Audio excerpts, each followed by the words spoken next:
오늘 은혜 받으실 말씀의 제목은 메뚜기 신앙, 독수리 신앙입니다.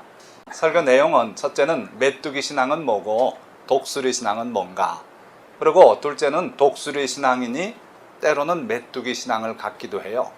그래서 그게 무슨 말씀인가 살펴보고, 그 다음에 독수리 신앙이니 진정으로 독수리 신앙으로 살아가려면 어떻게 해야 하는가, 그리고 이제 말씀을 맺는 이런 순서로 말씀을 드리겠습니다.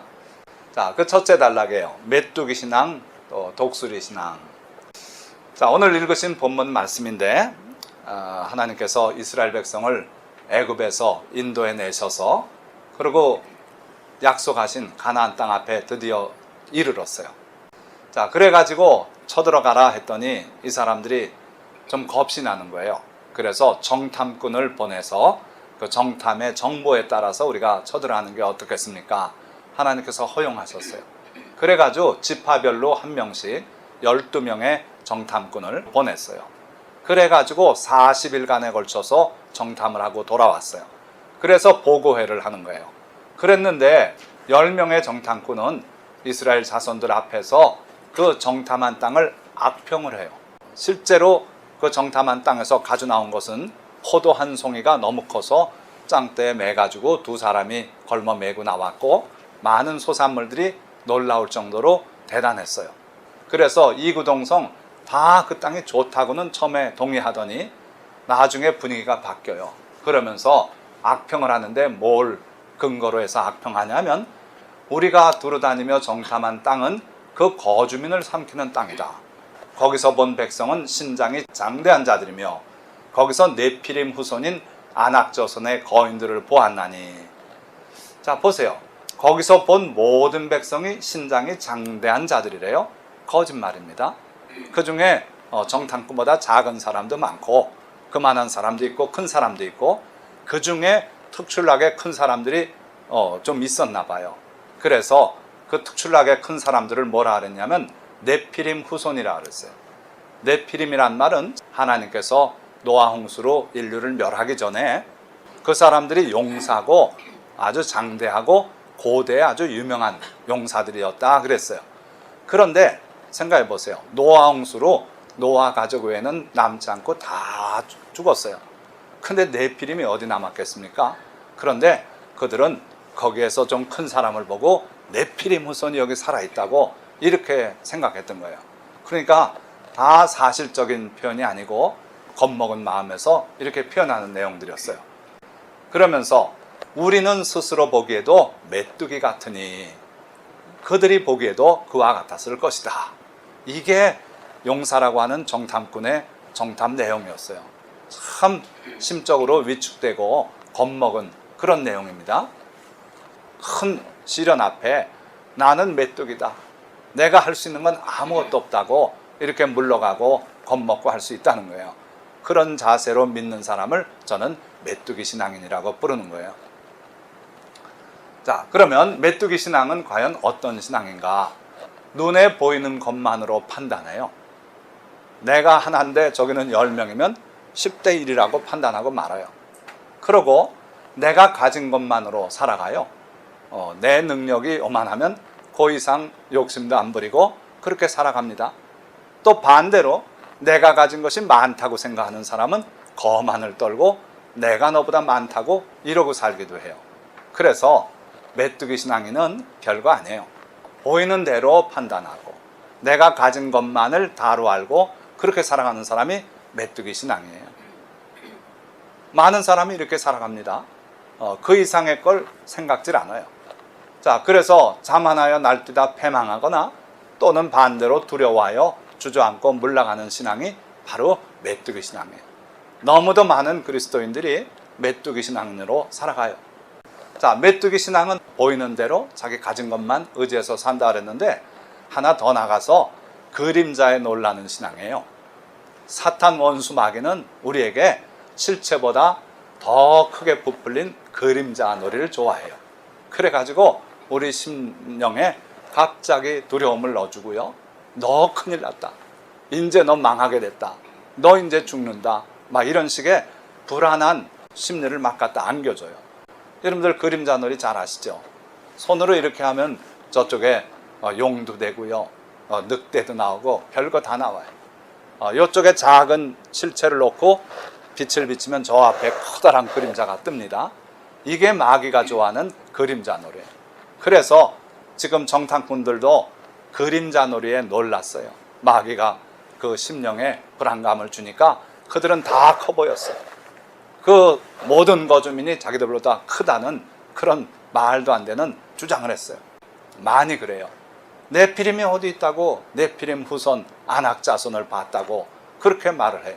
조금만 큰 사람 복은 그렇게 겁먹고 얘기하는 거예요. 이게 바로 메뚜기 신앙인의 가장 특징적인 모습이에요. 자, 메뚜기 신앙의 또 다른 모습을 보면 온 회중이 소리를 높여 부르짖으며 그 정탐꾼 10명의 소리를 듣고 백성들이 큰일 났다고 지금 부르짖는 거예요. 그들의 성벽은 하늘에 닿고 그들의 성문은 논문이고 빗장은 뭐고 하면서 우린 다 죽게 됐다. 이제 뒤로 돌아갈 수도 없고 나갈 수도 없고 다 죽게 됐다고 이렇게 주장을 해요. 그러니까 그 소리에 온 이스라엘 백성이 소리 높여 울기 시작했어요. 자기 장막문 앞에 나와서 각기 울기 시작했습니다. 그래서 하나님께서 진노하셔서 그러면 너희 가나안 포기하고 광야로 돌아가라 하면서 40년간 정탐한 하루를 1년으로 해서 40년간 광야 생활하라 이렇게 선언을 하셨어요. 그리고 너희는 다 죽고 어린 아이들 그들이 자라서 가나안 땅을 차지할 것이라고 이렇게 해가지고 이스라엘이 40년을 광야에서 허송세월을 하게 됐던 바로 그 사건이에요. 자, 그래서 부르짖으며 밤새도록 통곡하였더라. 이스라엘 자손이 다 모세와 아론을 원망하며 온 회중이 그들에게 이르되 우리가 애굽 땅에서 죽었거나 이 광야에서 죽었으면 좋았을 것을. 뭘 좋아요? 광야에서 죽는 게. 그 터무니없는 얘기를 하는 거예요. 원망하면서 정신없는 소리를 하는 거예요.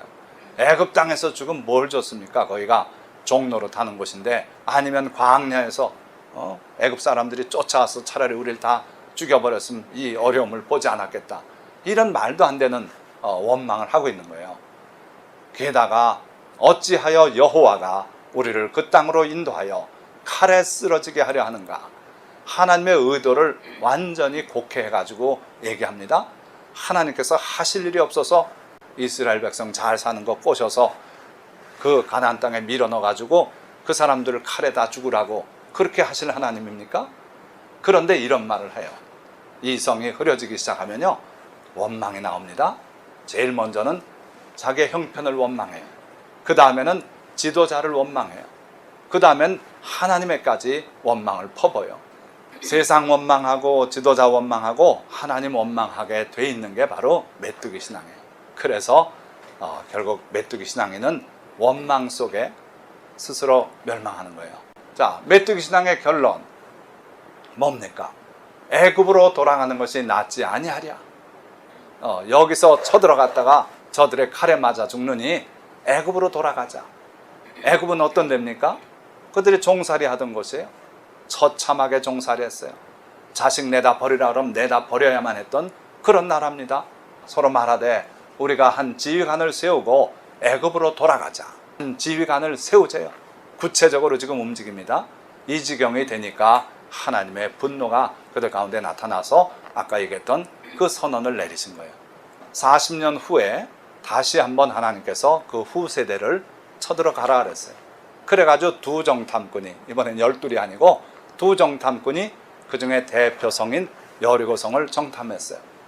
가가지고 실제로 정탐 못하고 들어간 첫날에 들켜가지고, 그래서 기생 라합의 집에 지붕 위에 올라가서 3대 그루터기 밑에 숨어서 그러고 겨우 목숨을 건져가지고 도망 나왔어요. 본 거 없습니다. 아무것도 정탐한 내용이 없어요. 그런데 그 기생 라합이 고백하는 내용을 가져와서 그걸 보고라고 해요. 무슨 내용입니까? 기생 라합이 하는 말이, 우리가 너희를 심히 두려워하고 이 땅 주민들이 다 너희 앞에서 간담이 녹나니. 지금 여리고성 주민들은 이스라엘 소문을 들어가지고 그들이 쳐들어온다고 해가지고 간담이 녹고 심히 두려워서 떨고 그러고 있다는 거예요. 그러니까 제발 나를 좀 너희들이 쳐들어올 때 살려달라. 내가 그럼 너희를 생명을 보존해서 보내주겠다. 이래가지고 기생 라합이 두 정탐꾼을 살려 보내준 거예요. 만약에 그들이 의기 상승해가지고 이 메뚜기 같은 놈들이 온다고 그러고 있었다면 기생 라합이 왜 그들을 숨겨줬겠습니까? 그러고요, 또 다시 말해, 우리가 듣자 곧 마음이 녹았고 너희로 말미암아 사람이 정신을 잃었나니. 다 우리 지금 혼이 나간 상태다. 지금 정신 온전한 사람 아무도 없다. 이러면서 고백하는 거예요. 뭘 들었길래 그렇습니까? 여기 우리가 듣자. 내용이 이거예요. 이는 너희가 애굽에서 나올 때에 여호와께서 너희 앞에서 홍해물을 마르게 하신 일, 이걸 우리가 들었다. 세상에 어느 신이 홍해를 가르고 그 바다 밑을 마르게 해서 그 질퍽질퍽하는 개펄이 딱딱한 흙이 돼서 그리 사람이 200만이 건너게 한 그런 신이 어디 있느냐. 여호와 하나님만이 그런 하나님이시다고 들었다는 거예요. 그래서 우리가 지금 떨고 있다는 거예요. 또 하나 있습니다. 너희가 요단 저쪽에 있는 아모리 사람의 두 왕 시온과 옥에게 행한 일, 곧 그들을 전멸시킨 일을 우리가 들었습니다. 이스라엘 백성이 자기들은 먼저 스스로 메뚜기라 그랬는데 그 메뚜기들이 뭘 했나 보세요. 요단강 저쪽에 있는 강력한 두 제국이 있었어요. 그 왕들을 아예 다 죽이고 그들의 땅을 차지하고 있어요. 현재 이 시점에. 그러니까 그 이야기를 다 듣고 간담이 높고 지금 죽을 지경이다 이거예요. 그러니까 40년 전에도 사실은 그 사람들이 이스라엘이 온다는 소문을 듣고 불안에 떨고 있었을지 몰라요. 그런데 그걸 생각 안 하고 스스로 우리가 메뚜기다고 그렇게 생각했던 거예요. 자, 그럼 두 번째, 독수리 신앙은 어떤 신앙인가 보세요. 메뚜기 신앙과 동일한 현실 앞에 있어요. 10명의 정탐꾼과 2명 여호수아와 갈렙이 다른 데 갔다 왔습니까? 아닙니다. 동일한 가나안 땅을 정탐하고 왔어요. 자, 분명하게 동일한 현실 앞에서 보이지 않는 것을 보는 신앙이 그들에게 있었어요. 이게 바로 독수리 신앙이에요. 뭘 봤을까요? 헛개비를 봤을까요? 뭘 봤나 보세요. 어제 딸내미가 애들 다 데리고 신랑하고 같이 내려왔어요. 먼저 번에도 한번 내려왔을 때 제가 실험실에서 여러분들 다 보는 그 현미경을 보여줬어요. 그게 그렇게 기억에 남나 봐요. 그래서 이번에도 현미경 하면서 그래가지고 저녁에 바쁜데 또 연구실로 들어갔어요. 그래가지고 보는데 예지 예일이만 아니라 어른까지 난리가 났어요. 그래서 사모도 보더니 이렇게 예쁘다 그러고 막 난리가 났는데 뭘 봤냐면요, 제 연구실에 화초들 있잖아요. 그것 일일이 따다가 봤어요. 저도 놀랐어요. 보세요. 이게 거기 핀 많은 그 난초가 있는데 그 중에 꽃잎을 하나 따다가 본 거예요. 이게 사진이니까 그렇죠. 여러분들도 실제로 본 거하고 사진 찍어 놓은 사진이 많이 떨어지지 않습니까? 요 하나하나 세포가 다 보이는데 막 보석처럼 반짝이는 거예요. 신기해요. 그래서 생명이 그냥 여기 가득 찼는데 이게 아마 물 지나가는 관이고 이거 꽃 색깔이죠. 이렇게 얼마나 예쁜지 몰라요. 그것뿐입니까? 그냥 아무 꽃도 아닌 잎도 보니까 막 보석 같아요. 하나하나가 반짝반짝하고 광채가 나요. 이상하게 생명의 광채인지 몰라도 아름답더라고요. 저도 이번에 놀랐어요. 이건 뭘까요?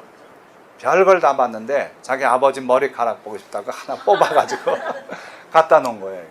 이거. 흰머리예요. 흰머리. 모근입니다. 그 자기 예지 우리 외손녀 머리카락도 봤는데 그건 아주 갈색으로 힘 있어 보이고 이게 다 늙어가지고 백발이 돼서 이런 걸 봤어요. 토양입자도 봤더니 거기에 별게 다 들어있고요. 그냥 돌멩이 조그만 건데 참 신기해요. 소금도 그거 갖다 이렇게 결정체 그렇게 해서 들여다봤더니 그것도 육면체 뭐가 막 너무나 아름다운 거예요. 볼수록 신비한 세상이 그렇게 열렸어요. 자, 뭐 때문에 이 얘기를 합니까? 독수리 신앙은요, 못 보던 걸 보는 신앙이에요. 현미경을 통해 하니까 그냥 늘 보던 것이 다른 세계로 열리더라고요. 그걸 본 사람과 안 본 사람은 천지차이에요. 이제 새로운 차원에 살아요. 현미경으로 보기 전까지는 몰랐던 것을 걔네들은 기억에 가지고 있고, 꽃잎이 보면 이렇게 생겼구나, 이걸 가지고 있단 말이에요. 자, 여러분들 그렇습니다. 자기와 환경이 아니라 메뚜기 신앙은 이것만 본다 그랬죠. 자기 가진 것, 그리고 주변에 눈에 보이는 환경, 그것만 보고 판단해요. 그런데 이제 독수리 신앙은 주님을 바라보며 주님께 초점을 맞추는 신앙이에요. 하나님이 계신 걸 보기 시작해요. 하나님이 배후에 계시다는 걸 알게 되고, 그 하나님을 바라보고 기도할 수 있는 신앙이 바로 독수리 신앙이에요. 이게요, 교회를 30년 다녔다고 되는 거 아닙니다. 여러분들이 한순간에 정말 주님을 만나면 주님을 향해서 기도할 수 있게 돼 있어요. 주님이 나를 위해서 뭘 하시는 걸 바라볼 수 있게 돼요. 그게 새로운 시각이에요. 이거는 훈련으로 되는 것도 아니고 가르쳐서 되는 것도 아니고 겪어야 돼요. 그래서 우리 주님은 그걸 뭐라 그러셨습니까? 사람이 물과 성령으로 거듭나지 아니하면 하나님의 나라를 볼 수 없느니라 그랬어요. 정말 여러분들이 거듭나서, 성령으로 거듭나서 어느 순간 번개 맞은 것처럼 번쩍하고 보는 눈이 생기면 정말 하나님이 하시는 모습을 바라보고 기뻐서 찬양하고 감사해서 눈물이 나오고, 이게 독수리 신앙이에요. 거듭난 거예요. 거듭난 거. 그냥 노력으로 되지 않아요. 그렇게 된 사람은 오직 여호와를 앙망하게 되고, 그로 말미암아 새 힘을 얻으리니 독수리가 날개치며 올라감 같을 것이요 다른 박질하여도 곤비하지 아니하겠고 걸어가도 피곤하지 아니하리로다. 아무한테나 이런 은혜가 있는 거 아니다는 거예요.